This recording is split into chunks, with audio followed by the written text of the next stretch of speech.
gustaría que hiciéramos la funda que está tan de moda? Acompáñame. ¿Te has fijado que la lleva todo el mundo? Son muy prácticas, la verdad.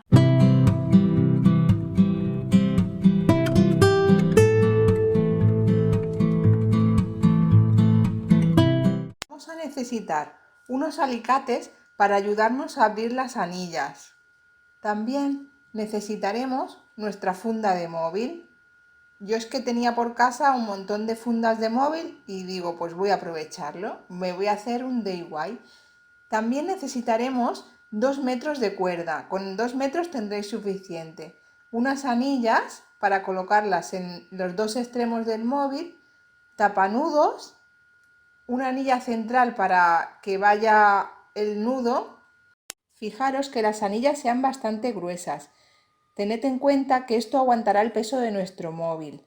Yo utilicé estas que son como las de llavero. Haremos 2 agujeros a cada lado. Uno nos servirá de entrada y el otro de salida para la anilla.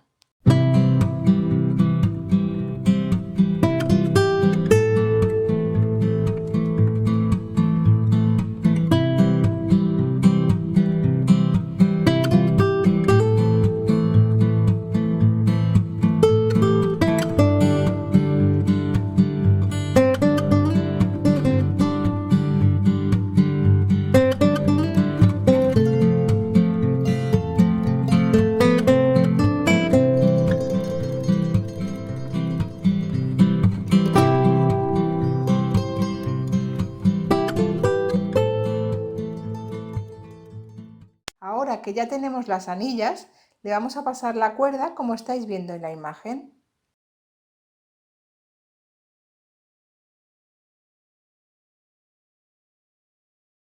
Ahora cogemos la pieza que irá central y la pasaremos por un extremo y después por el otro, como veis.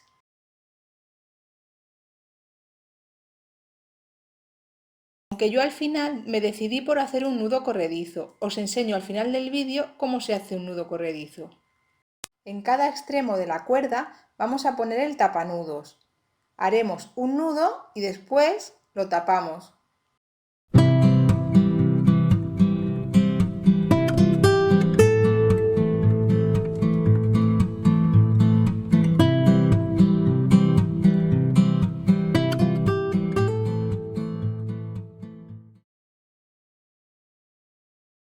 Pondrás un extremo hacia cada lado. Le doy 3 vueltas, después quitas el dedo y pones ese extremo por ahí.